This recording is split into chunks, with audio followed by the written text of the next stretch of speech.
बस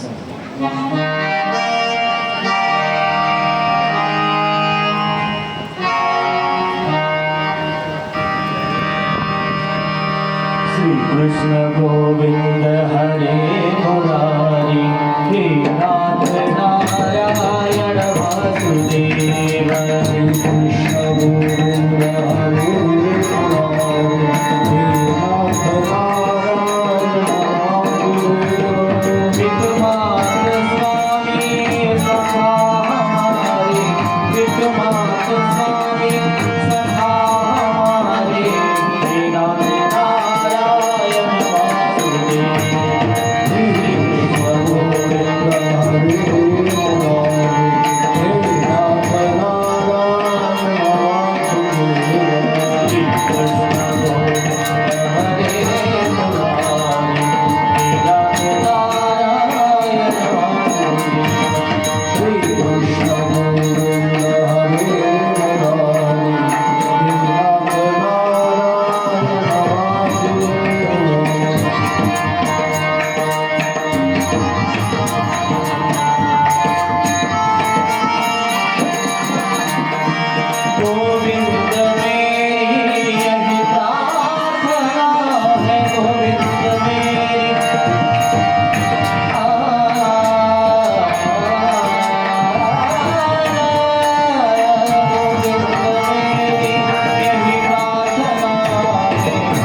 ज्ञानदेव तुकाराम नाथ भगवान की जय। सुर महाराज की जय। जगद्गुरु तुकाराम महाराज की जय। गोपाल कृष्ण भगवान की जय।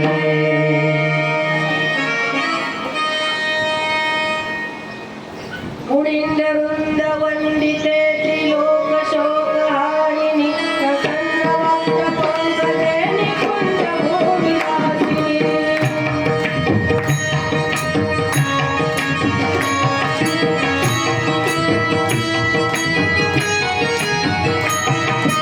वदेन्द्र भानुनंदिनी वदेन्द्र सौम्यगंगते गदाधरी श्रीरमण सुभगदाच भाज।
सनकादी सांगत होते.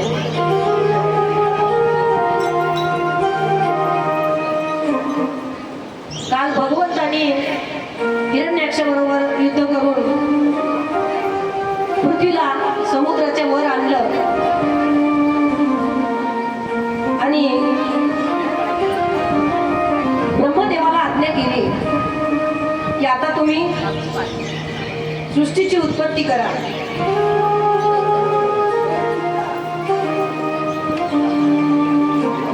ब्रह्मदेवानी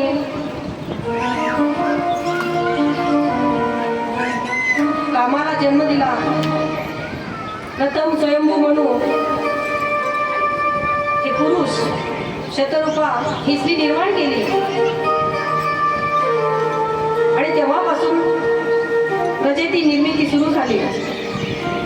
त्यांच्यापासून प्रियव्रत आणि उत्तानपाद हे 2 पुत्र झाले.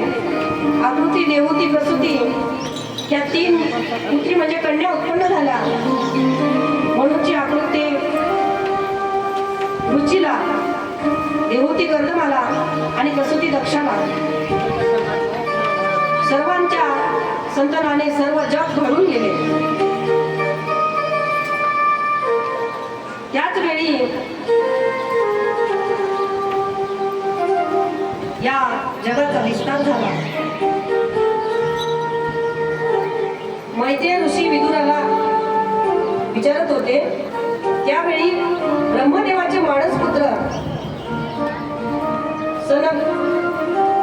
सनकादिक हे ऋषी फिरता फिरता वैकुंठ लोकात गेले आणि वैकुंठ धामाचे 6 महिने प्रवेशद्वारावर काढले. प्रवेशद्वार ओलांडून कोणालाही आत जाऊ द्यायचं नाही. द्वारपाल म्हणून भगवंताच्या दारात राहिले. त्यांना जय विजय असं नाव ठेवण्यात आलं.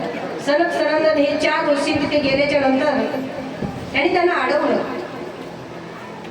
की आम्ही आत जाऊ देणार नाही. एक वेळ त्यांनी लक्ष्मीला सुद्धा अडवलं होतं आणि आई साहेबांनीही त्यांना शाप दिला होता.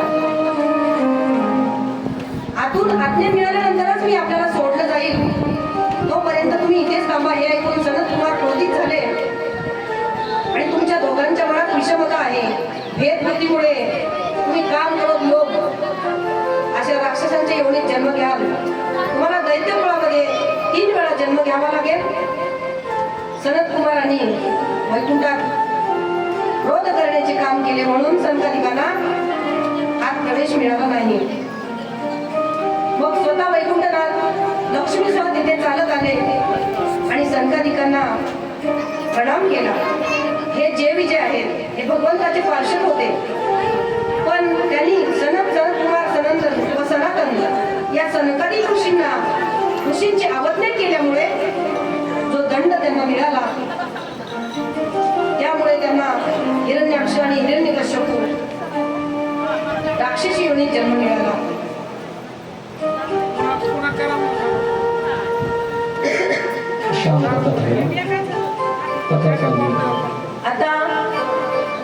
आता भगवंताचे आपण मुख्य 24 अवतार पाहणार आहोत आणि पुढच्या कथेकडे जाणार आहोत. भगवंतांनी प्रत्येक अवतारामध्ये अनंत लीला केल्या. सुत शेवटी म्हणतात, प्रथम भगवंतांना लोकनिर्मितीची इच्छा उत्पन्न झाली तेव्हा त्यांना 10 इंद्रिय, पंचमहाभूते आणि 1 मन अशा 16 कलांनी युक्त पुरुष घेतले. भगवंताच्या नाभिसरोवरामधून प्रकट झालेल्या कमलापासून प्रजापतीचे अधिपती ब्रह्मदेव उत्पन्न झाले. ते भगवंताचे पुरुष अनेक अवतारांचे उगमस्थान आहे. यातून सर्व अवतार प्रकट होतात. देवता, पशुपक्षी, मनुष्यादी योनीत उत्पन्न होते. हे अवतार आहेत. पहिला अवतार आहे सनकादी ऋषी, दुसरा अवतार आहे वराह,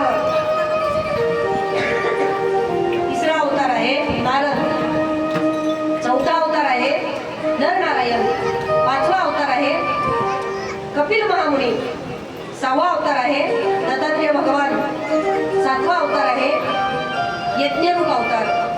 8वा अवतार आहे भगवान ऋषभदेव.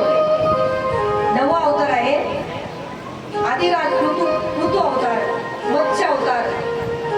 11वा कूर्म अवतार. 12वा धन्वंतरी. 13वा मोहिनी अवतार. 14वा भगवान ऋषी अवतार. 15वा वामन अवतार. 16वा हैग्रीव अवतार. 17वा श्रीहरी अवतार. 18वा परशुराम अवतार. 19वा महर्षी व्यास. 20वा हंस अवतार. 21वा श्रीराम अवतार. 22वा श्रीकृष्ण अवतार आणि 23वा बुद्ध अवतार. आणि 24व्या अवतारामध्ये भगवान कलियुग समाप्तीच्या वेळी जगाचे रक्षण करण्यासाठी भगवान विष्णू यश नावाच्या ब्राह्मणाच्या घरी कल्की नावाने अवतार घेतील. कल्की घोड्यावर स्वार होऊन संसारातील पाप्यांचा नाश करतील आणि धर्माची पूर्ण स्थापना करतील असं सूत महाराजांनी 88,000 ऋषींना सांगितले. आता यापुढे आपण तृतीय स्कंदामध्ये प्रवेश करत आहोत. इथे स्वयंभू म्हणूचा विस्तार सांगितला, कपिल मुनीची जन्मकथा सांगितली, सांख्य उपदेश सांगितला, अनुसया आत्री दत्तात्रय जन्माख्यान सांगितलं, दक्ष प्रजापती व भगवान शिवशंकराची कथा सांगितली, राजा उत्तानपाद ध्रुवाख्यान सांगितलं, ध्रुव बाळाचे वंशज वेद चरित्र सांगितलं, राजा प्राचीन बळी व नारद उपदेश, राजा प्रियव्रत साम्राज्य व वंशविस्तार सांगितला, वृषदेव आख्यान, राजा भरत चरित्र कथा सांगितली, जड भरताची कथा सांगितली आणि भरतखंडातील भूगोल खगोल पाताळ नरक यांचे वर्णन केले. आता एवढ्या कथा सांगणं तर आपल्याला शक्य नाही, परंतु एकच कथा पण आपण पूर्ण मुळापासून ऐकू. कारण भागवत सांगणं 7 दिवसात तर शक्य नाही, 1 वर्षालाही शक्य नाही. भागवताला महापुराण म्हटलेलं आहे आणि याच्यामध्ये एका श्लोकावर 6 महिने बोलता येईल एवढं गूढ ज्ञान आहे. आता आपण सृष्टीची निर्मिती पाहिली.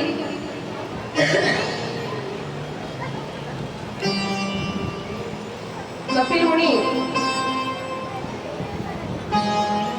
देवहूतीच्या पोटी जन्म घेऊन सांख्यशास्त्राचा उपदेश करतात की हे आई, हे जग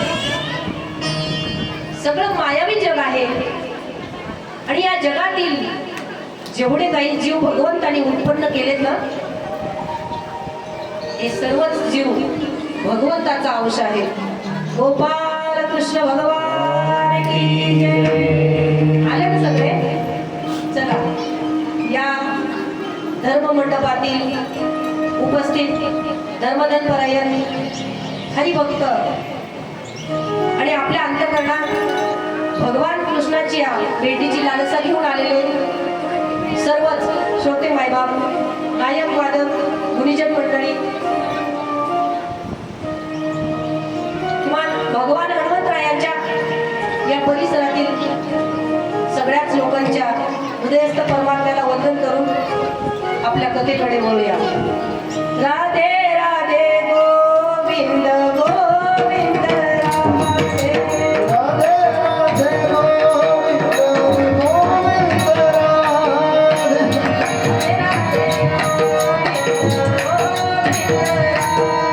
राधे राधे गोविंद गोविंद राधे.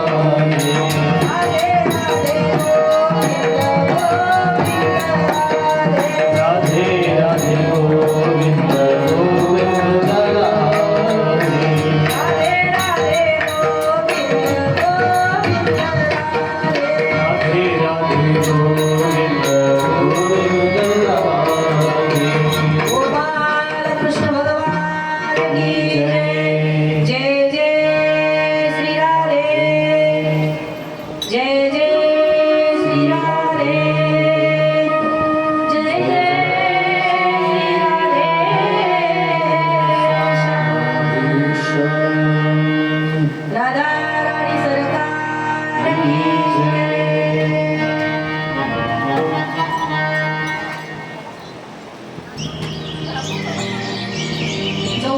प्रश्नामध्ये विदुराने विचारल्यानंतर मर्तीय ऋषी सांगतात, ब्रह्मदेवाने ब्रह्मज्ञानामध्ये श्रेष्ठ असणाऱ्या अत्रीला संतती उत्पन्न करण्याची आज्ञा केली.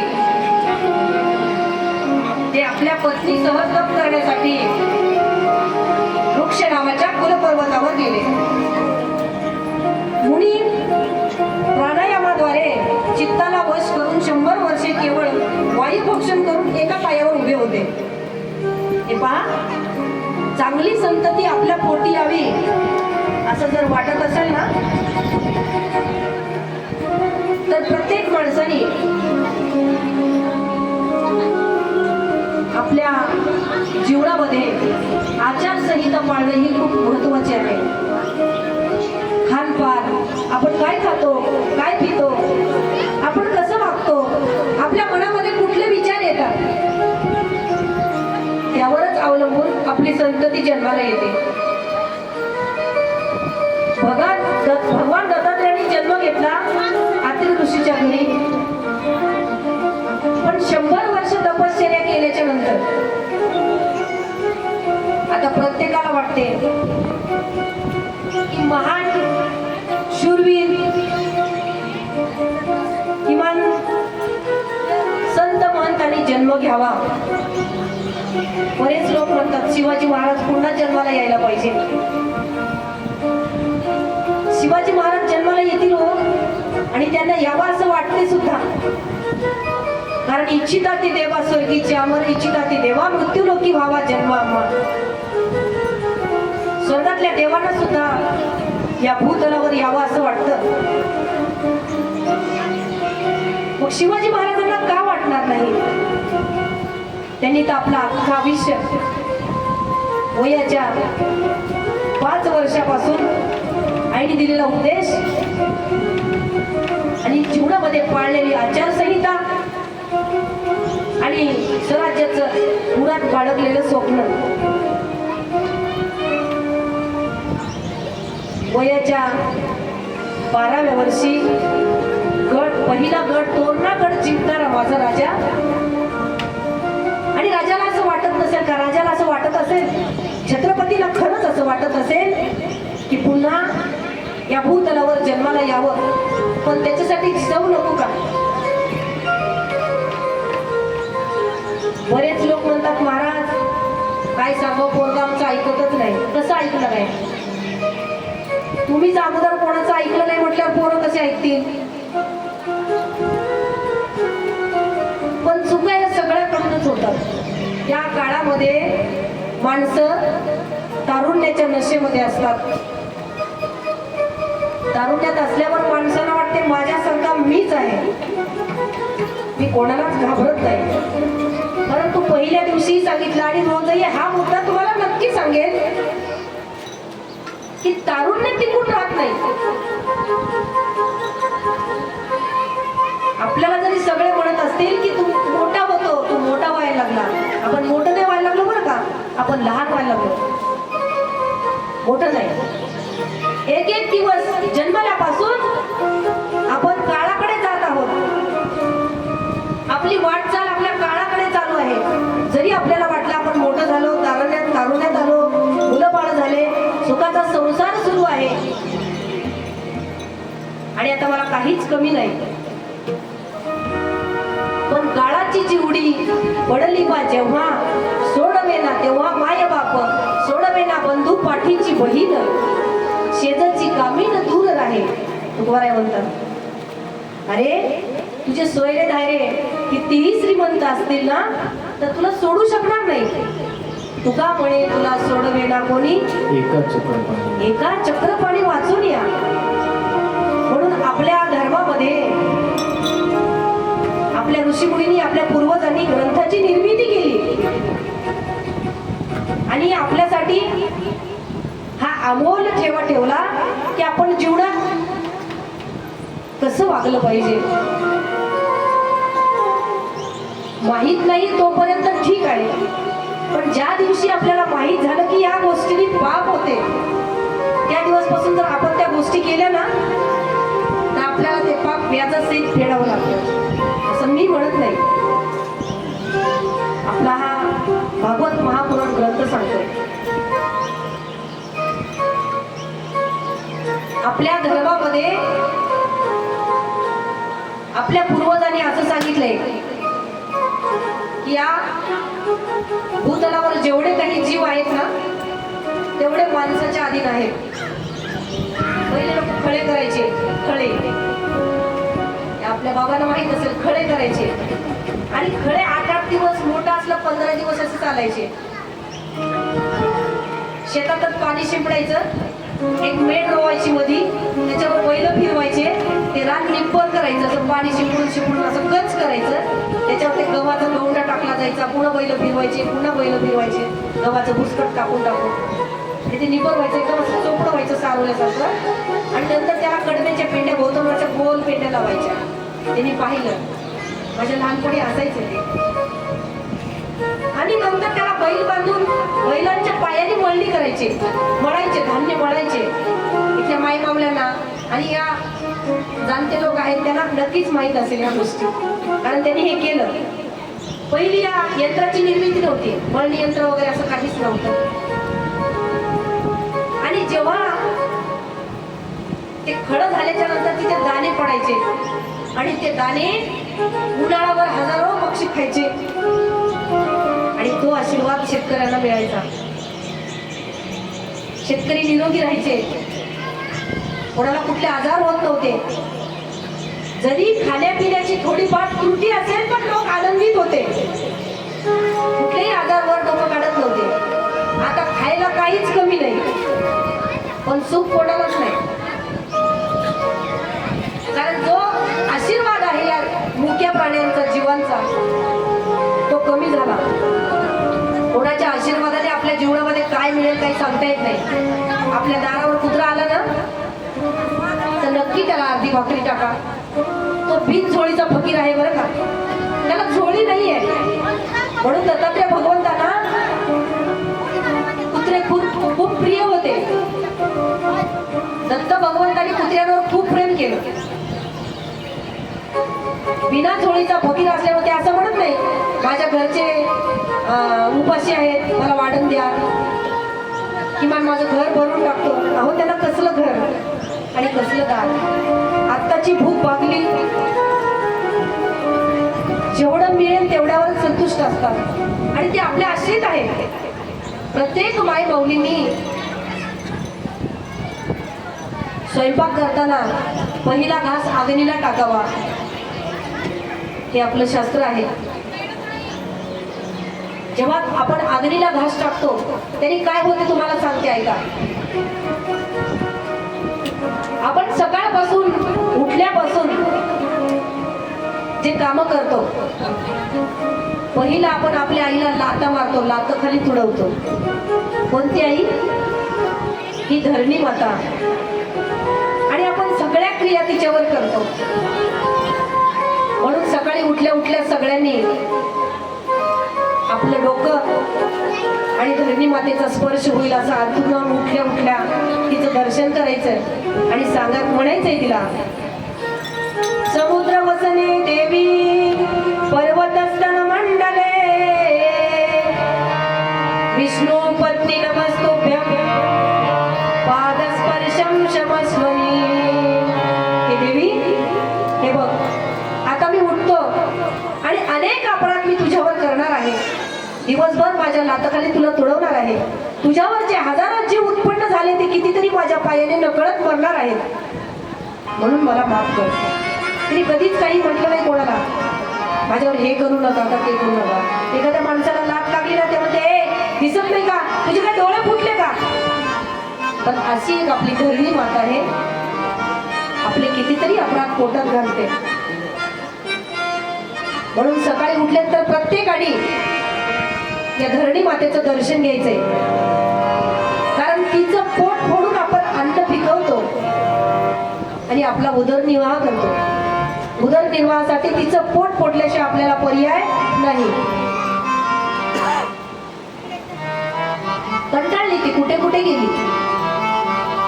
पण या जगाचं पालन पोषण करायचं म्हटल्याच्या नंतर दुःखाशिवाय पर्याय मिळाला नाही. एका ठिकाणी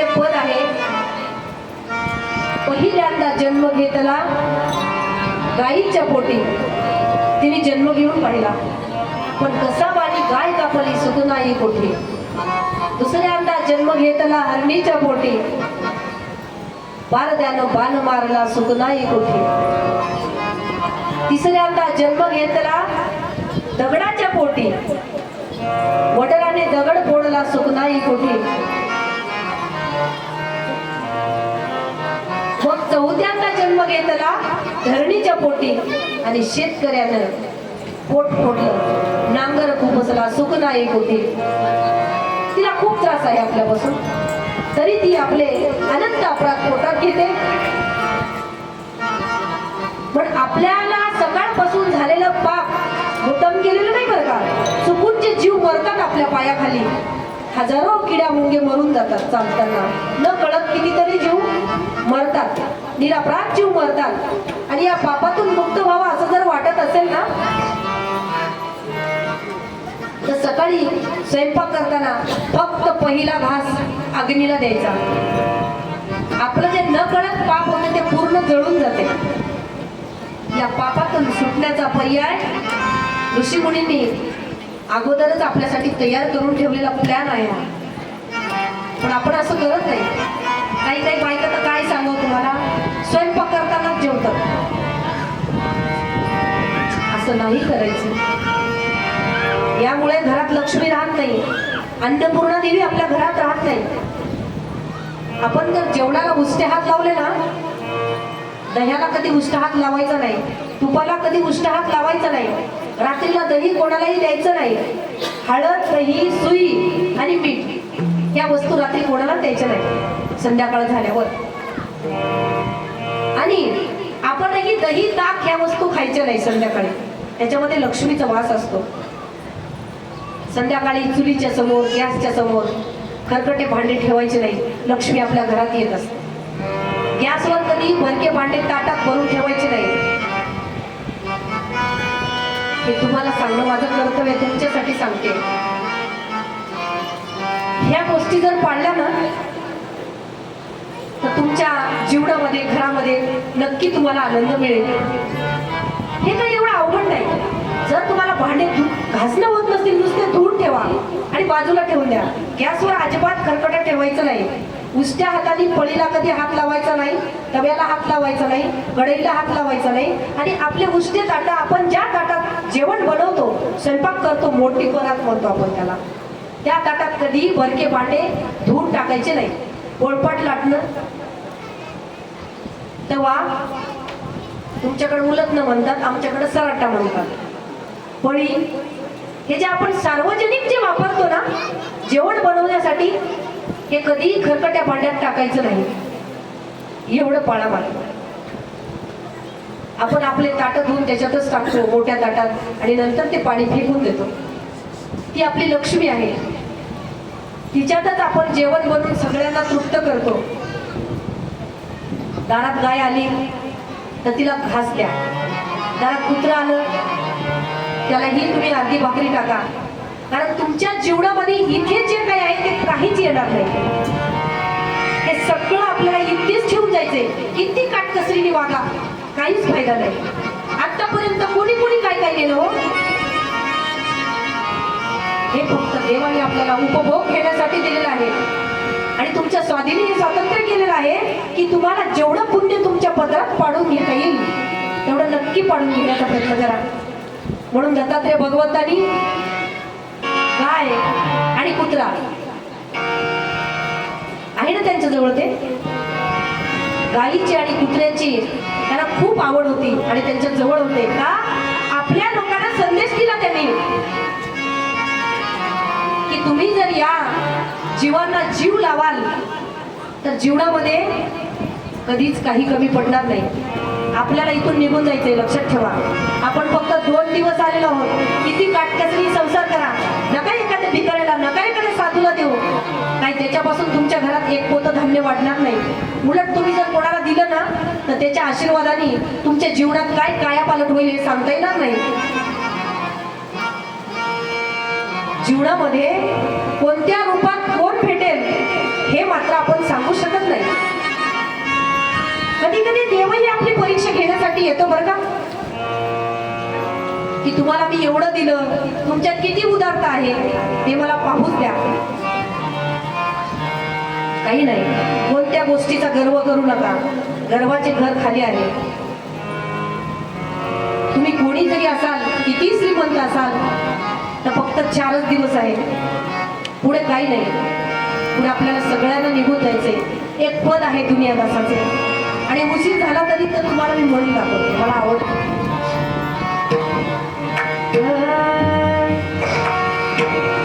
2 दिवसाचा दुनियेत तू पाहुणा,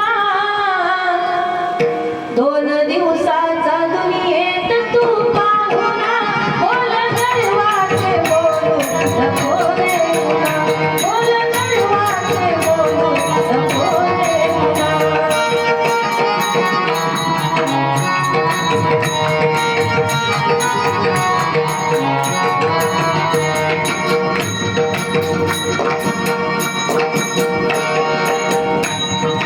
संपलोनी उमजोनी वेडा तू झाला तुझ्या, कुठला माया नाही तू भला माणसा, कुठला माया नाही तू भला माणसा.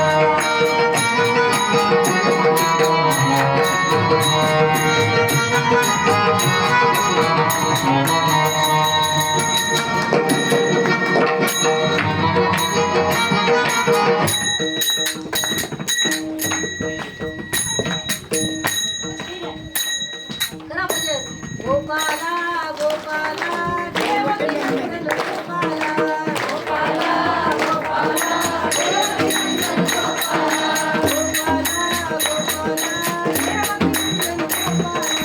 गोपाला गोपाला देवकी नंदन गोपाला, गोपाला देवकी नंदन गोपाला, वसुदेवनंदन गोपाला देवकी नंदन गोपाला,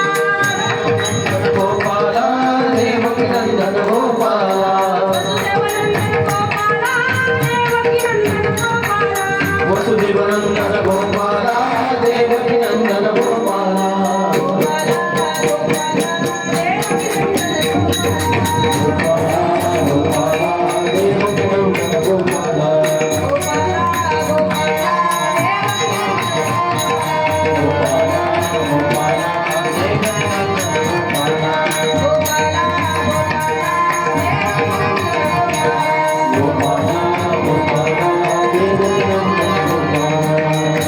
चला आपण काय पाहत होतो की या भूतलावर आपण फक्त 2 दिवस पाहुणे आहोत.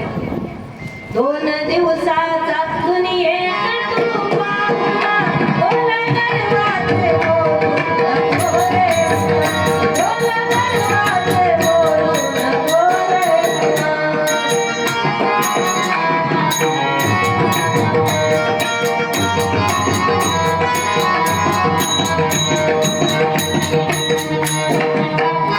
सूरदास महाराज बोलतात, तू फक्त 2 दिवस आहेत, आणि हे जीवनामधले सुखाचे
भगवंतानी आपल्याला वेळोवेळी जागरूक केले.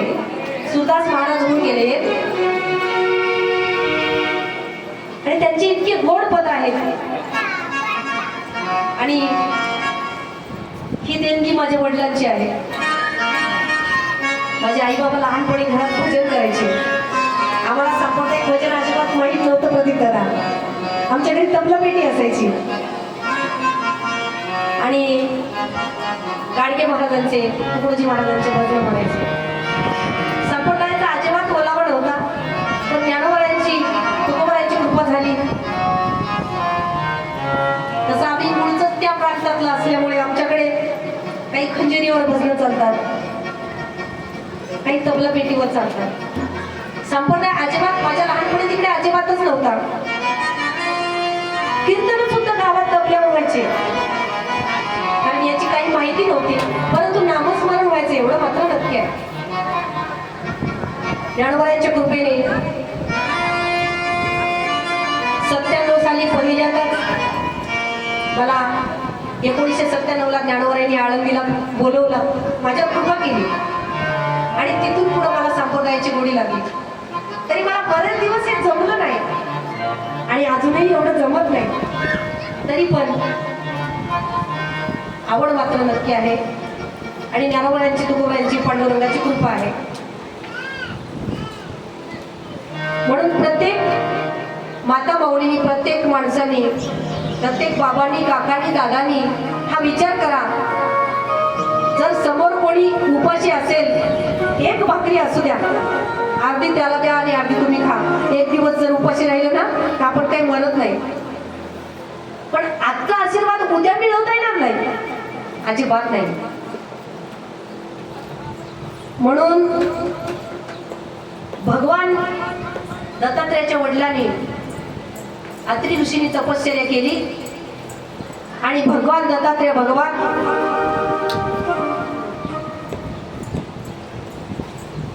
त्यांच्या घरात अनुसयाच्या पोटी भगवान दत्तात्रेयाने जन्म घेतला. दत्तात्रेय भगवान की जय. आणि या आपल्या संप्रदायाला त्यांनी महत्वाचा संदेश दिला की गुरु कसे करावेत. दत्तात्रेय महाराजांनी 24 गुरु केले हे तर तुम्हाला प्रत्येक महाराज सांगतच असेल. आपण 24 नाही करू शकत. आपण एकाच गुरुची आज्ञा नाही पाळू शकत, तर 24 कधी करणार. लोक या सप्त्यात माळ घालतात आणि पुढच्या सप्त्यापर्यंत केली की नाही याची शाश्वती नाही. आणि काय करतो 24 गुरु? गुरु चिवडात नक्कीच करावा. गुरु फक्त माणसालाच करता येतो. बैलांनी कधी गुरु केला नाही, म्हशीनी केला नाही, गायीनी केला नाही. फक्त उभा एकच देह देवाने निर्माण केला, उभा. बाकी सगळे जीव आहेत ना, प्राणी आहेत, ते आडवे बनवले. का बरं आडवे बनवले? एक झाड उभं केलं, ते सजीव आहे, परंतु अचल आहे. परंतु त्याला बोलता सुद्धा येत नाही. अचल आहे आणि अबोल आहे. बोलता येत नाही, चालता येत नाही. बाकी क्रिया सगळ्या चालू आहेत. मोठं होतं, सावली देतं, फळं येतात, पानं गळतात. पुन्हा आला शिशिर संपत, पान गळती सरली, ऋतुराजांची चावल झाडावेळीला लागली. पुन्हा पानं येतात, पुन्हा बहर येतो. हे कार्य नितांत चालू आहे. परंतु चालता बोलता येत नाही. चालता बोलता एकच देह भगवंतांनी निर्माण केला आणि या मनुष्य जातीवर अनंत मोठा उपकार केला. हे बघ, हे तुला स्वातंत्र्य देतो. स्वातंत्र्य दिल्याच्या नंतर या स्वातंत्र्याचं तुला काय करायचंय, त्याच्यामध्ये तुला किती फायदा करून घ्यायचा आहे आणि किती पुण्याची शिदोरी तुला कमवायची ना, ते तू कमव. पुढे दत्तात्रेय भगवंताची कथा झाल्यावर दक्ष प्रजापतीची कथा येते. दक्ष प्रजापती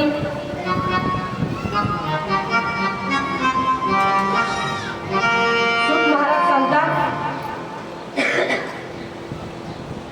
विदुराने श्वशुर व जमात यांच्याबद्दल विचारल्यावरून मैत्री ऋषी म्हणाले, प्राचीन काळी प्रयाग क्षेत्रामध्ये मोठे ब्रह्मसत्र भरले होते. सगळे दक्षांना आलेले पाहून सर्व ऋषीमुनी देवता अग्नी आपल्या आसनावरून उठून उभे राहिले. सर्वांचा सन्मान स्वीकारून दक्ष प्रजापती ब्रह्मदेवाला नमस्कार करून आपल्या आसनावर बसले. पण शंकर भगवान उभे राहिलेच नाही.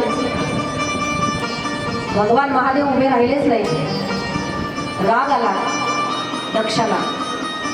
माणसं अभिमानाने फुगतात, फुगून जातात, मोठेटम होतात, कोणत्याही गोष्टीचा अभिमान करतात की सगळे देव उठून उभे राहिले, फक्त ब्रह्मदेव आणि महादेव हे दोघं उठून उभे राहिले नाही.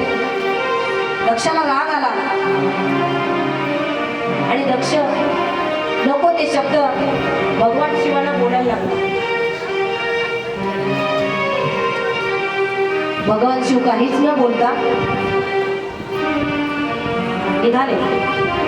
तेव्हा दक्षाने सांगितलं, दक्ष प्रजापती ही ब्रह्मदेवाकडून पदवी मिळाल्याच्या नंतर मग तो जास्तच मोठा फुगला की आता तुम्हाला यज्ञात भाग मिळणार नाही, वाटा मिळणार नाही, निघ इथून. असा स्मशानात राहणार आहे तू.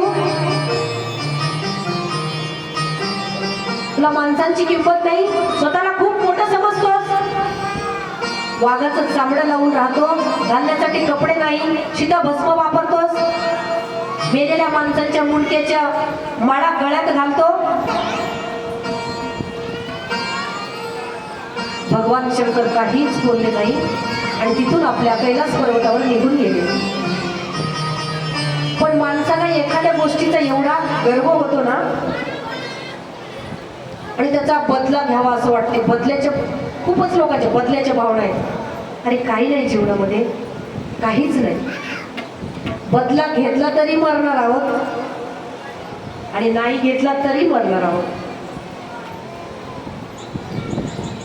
लहानपण घेतलं तर माणूस मरत नाही. तुम्हाला सांगतात, लहानपण देगा देवा,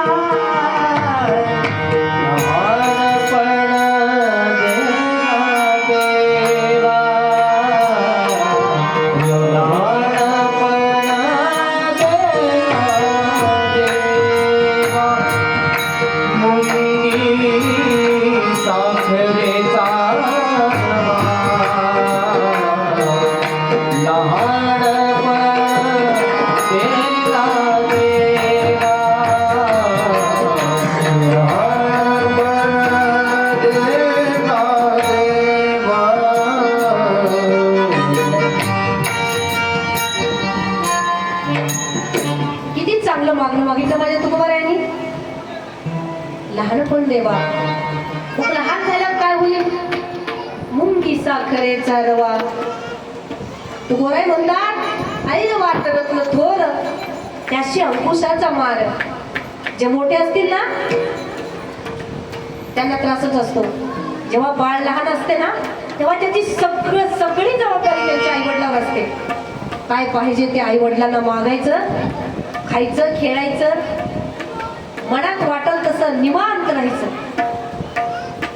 म्हणून देवा मला लहानपणा दे.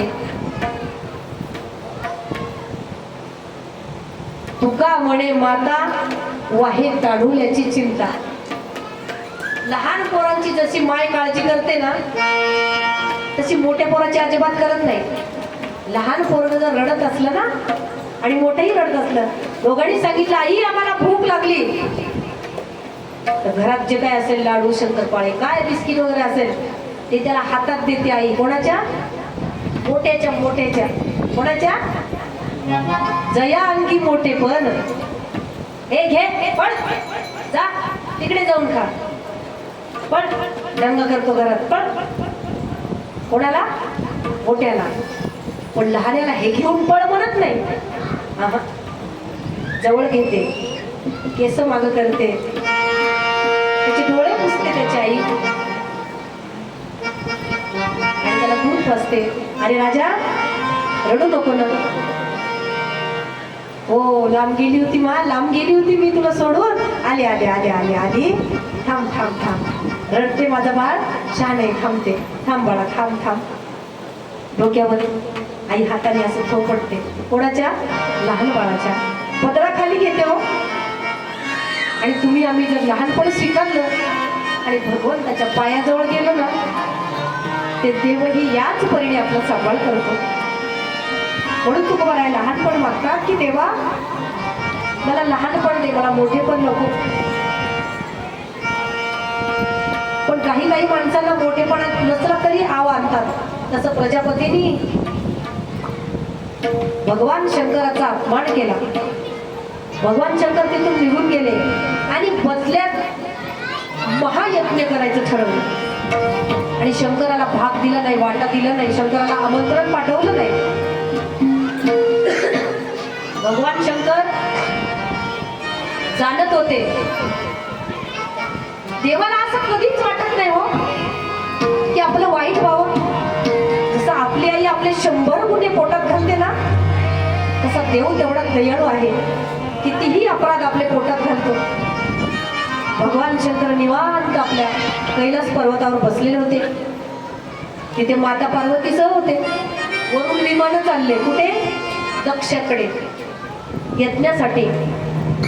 पार्वती मातेने पाहिलं आणि विमानातले ते वरून बोलायला लागले, अहो यायचं नाही का तुम्हाला?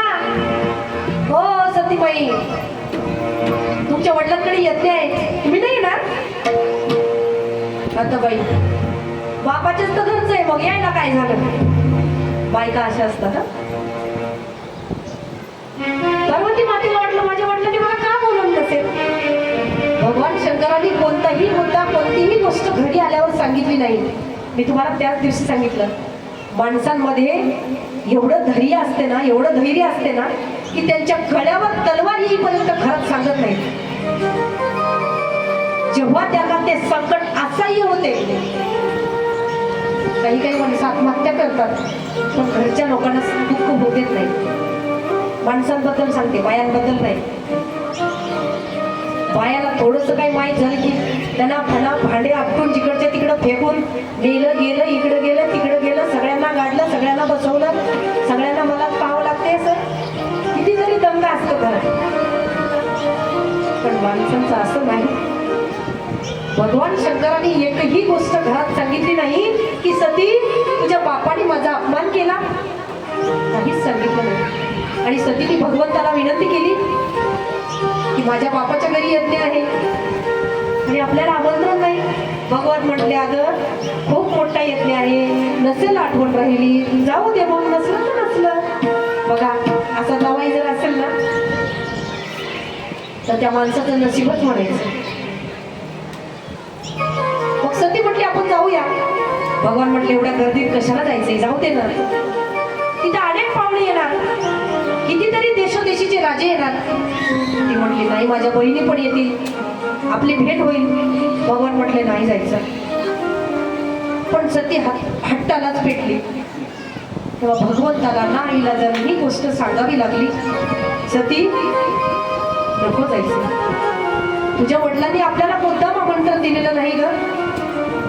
हे पहा, नवऱ्याची चूक नसेल ना तर नवऱ्याला अजिबात त्रास देऊ नका. ज्याची चूक असेल ना त्याला तुम्ही शिकवा, काय शिकवायचं ते. पण नवऱ्याचा त्रास नसताना माझ्या बापाचंच खरं आहे असं कधी म्हणू नका बरं का. आपले पोरं बाळ, आपला संसार, आपलं घर हे सुखाने सांभाळा. आई वडिलांसाठी, भावासाठी जर आपल्या घराचा नाश केला तर त्या घरात आपला चांगला शेवट कधीच होत नाही, हे लक्षात ठेवा. त्या घरावर हक्क फक्त भावजाईचा असतो, अधिकार तिचाच असतो ना. कोणत्याही भावजाईचाच अधिकार असतो ना.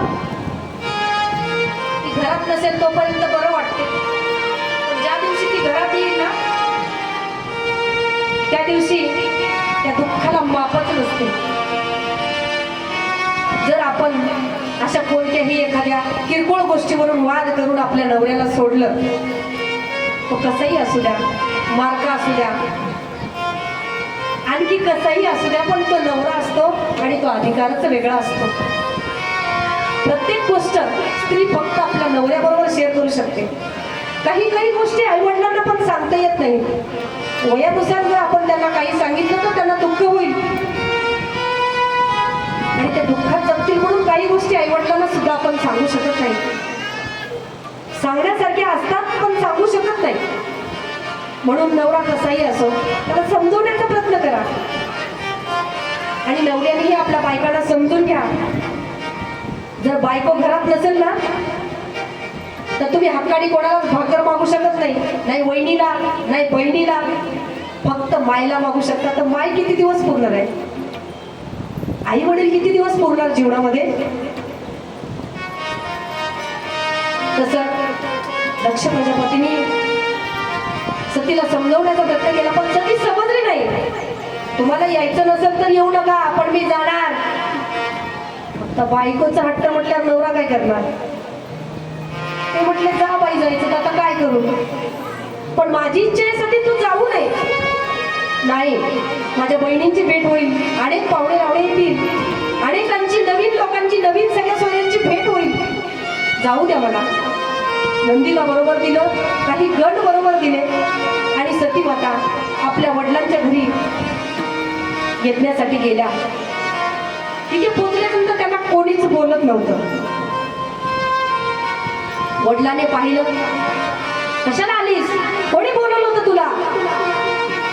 हा यज्ञ भिकाऱ्यांसाठी नाहीये. काय आहे तुझ्या नवऱ्याकडे?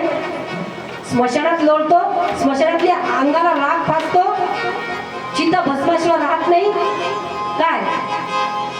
पुन्हा तिथे बहिणी आल्या. हो ना, तिच्या नवऱ्याच्या अलंकारामध्ये साप गळ्यात घालतो, पितांबर म्हणजे वाघाचं कातड नेसतो.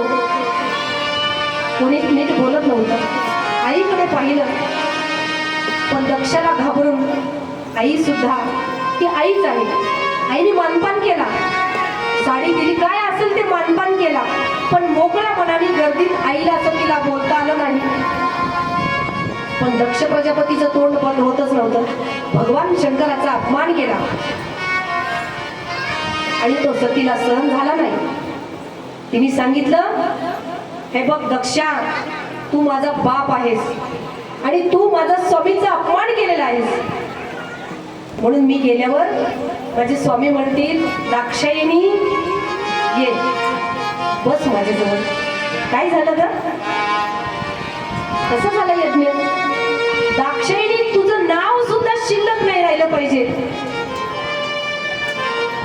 माझ्या नवऱ्याला तू माझ्या समोर अपमानास्पद बोललं ना, म्हणजे मी कलंकित झाली आणि हा कलंकित देह मी माझ्या बापाला दाखवू शकत नाही. स्वतःच सतीने अग्नी प्रज्वलित केला, स्वतःच पेटून घेतलं त्या यज्ञामध्ये. धाड धाड धाड धाड सती जळायला लागली. नंदी महाराजांना खूप राग आला, यज्ञ विध्वंस केला.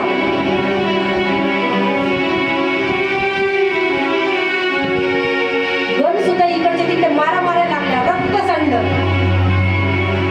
यज्ञ बंद पडला. शंकराच्या सेनेला खूप मारहाण झाली आणि सगळेजण भगवान शंकराकडे गेले, रडत गेले. भगवान शंकर शांत कैलासावर बसले होते आणि नंदी महाराजांनी सांगितलं, भगवंताला घडलेला वृत्तांत सांगितला. भगवंताला राग आला. भगवंतानी आपली एक जटा उपटली आणि जमिनीवर आपटली आणि त्याच्यातून वीरभद्र नावाचा एक अंश प्रकट झाला. वीरभद्र भगवान की जय. आणि भगवंताला विचारलं, सांगा, आज्ञा द्या, काय करायचे? मोठाच्या मोठा काल स्वरूप माणूस जन्माला आला, भगवंताचा अवतारच म्हणून, काल भैरवासारखा. देवराज शौर्यमान पावन पंकजम व्याल यज्ञ सूत्रम बिंदु शेखरम कृपाकरम नारदादि योगी नंद वंदितम दिगंबरम काशिकापुराधीनाथ काल भैरवं भजे.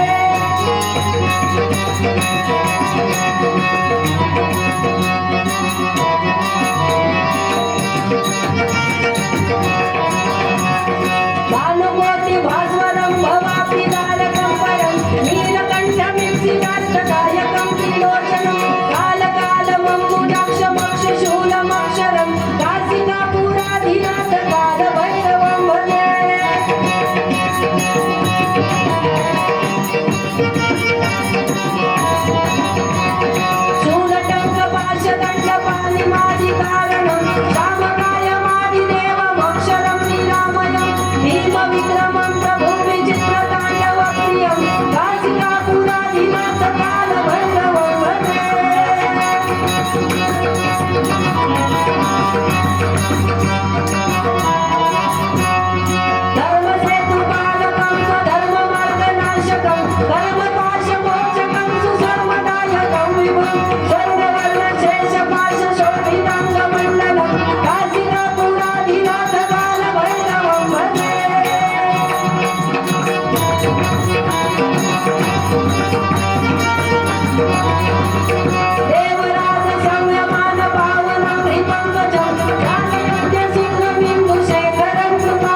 जेव्हा जेव्हा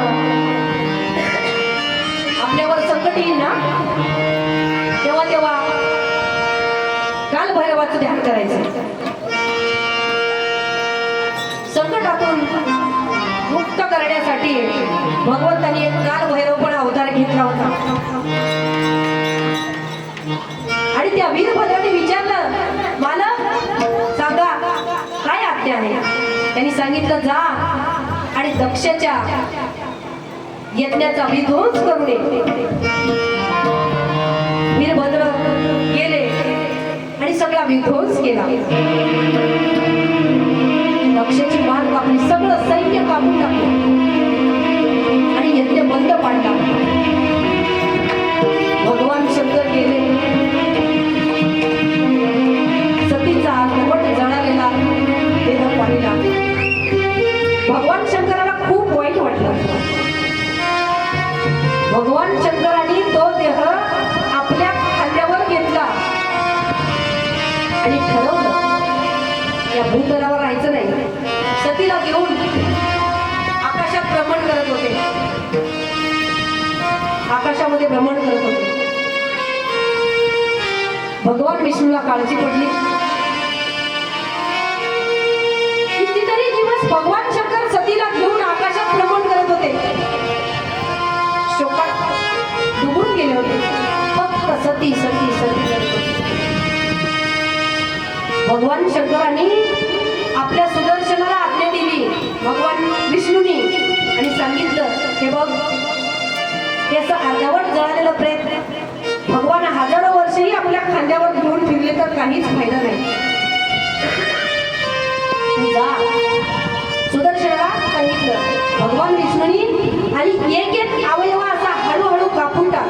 पण भगवान शंकराला कळता कामा नाही. भगवान शंकरांनी जसा कामाला जाळून टाकलं होता तसं तुझं होऊ नये. सुदर्शनाने सांगितलं, भगवंता तुम्ही आहात ना, तुमचा आशीर्वाद आहे ना.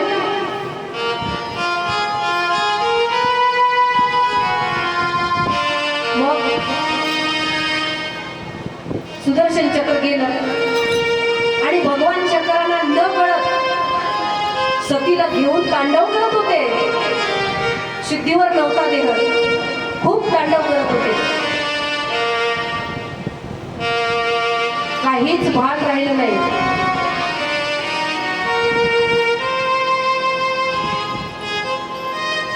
आणि त्या सुदर्शनाने एक एक एक एक भाग कापायला सुरुवात केली.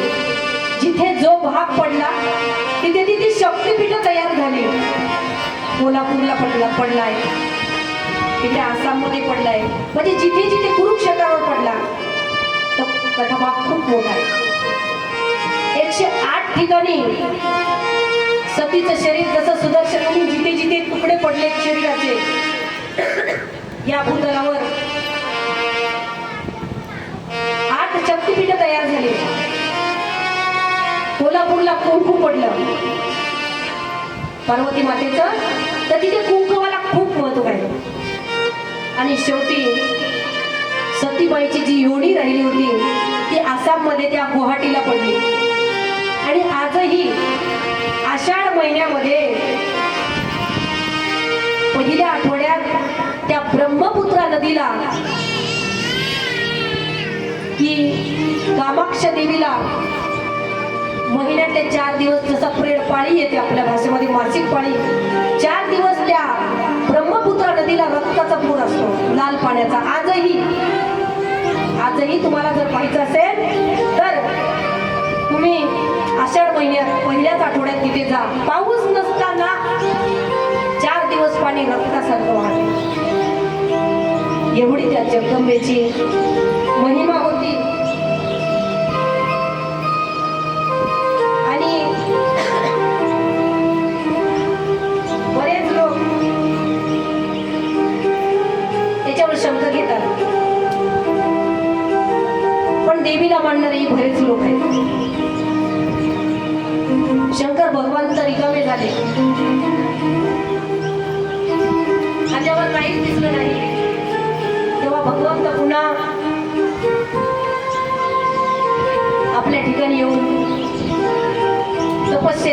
बसले. पुन्हा आता ही कथा मोठी आहे की सतीही पुन्हा पर्वताच्या पोटी जन्म घेऊन परत त्यांचं लग्न झालं. पण जीवनामध्ये असे काही प्रसंग घडूच नाही असं वाटत असेल ना, तर योग्य निर्णय घेण्यास तुम्ही पात्र आहात माय माऊल्या. आता गृहाख्यान आपल्याला पाहिजे. शुक्राचार्य म्हणतात, शुक्राचार्य परीक्षितला सांगतात, विदुर यमुना तटावरून गंगेच्या तीरावर मैत्रेय ऋषीकडे आले. विदुराला जी मैत्रेय ऋषीने गृहबाळाची कथा सांगितली ना, हीच राजा परीक्षिता मी तुला सांगतो.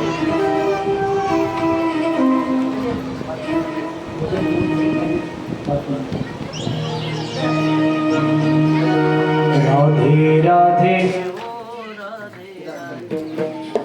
राधे राधे ओ राधे राधे. काय वाजवा भजन करा. ओ राधे राधे. ओ राधे राधे राधे राधे ओ राधे राधे राधे राधे ओ राधे राधे राधे राधे ओ राधे राधे राधे राधे ओ राधे राधे. हम भी बोले राधे राधे, तुम भी बोलो राधे राधे. राधे राधे तुम बोलो राधे राधे. हम भी बोले राधे राधे राधे, तुम भी बोलो राधे राधे. हम भी बोलो राधे राधे, तुम भी बोलो राधे राधे. श्री कृष्णा की मुरली से आवाज आई, राधे राधे राधे राधे राधे राधे. हाँ, राधे राधे ओ राधे राधे राधे राधे ओ राधे राधे. राधे राधे ओ राधे राधे राधे राधे ओ राधे राधे.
बोले राधे राधे, बोले राधे राधे,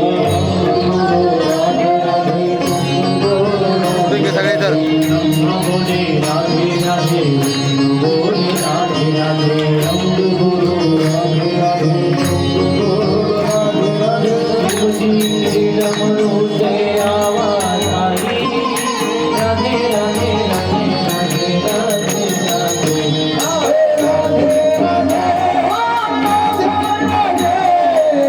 राधे राधे राधे राधे ओ राधे राधे राधे राधे ओ राधे राधे.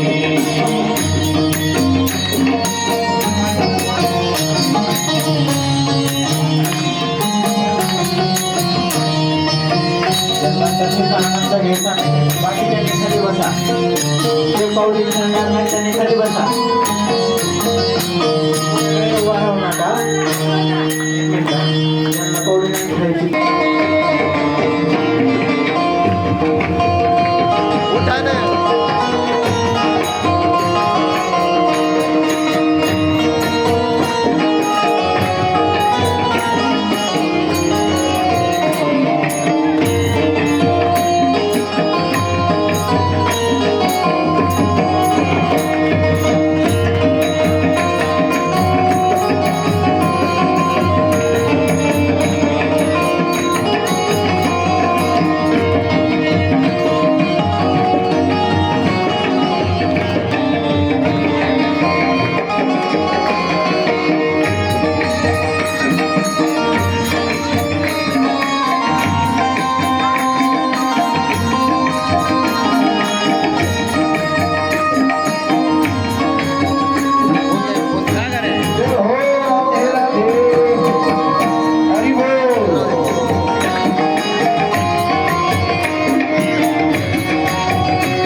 बसा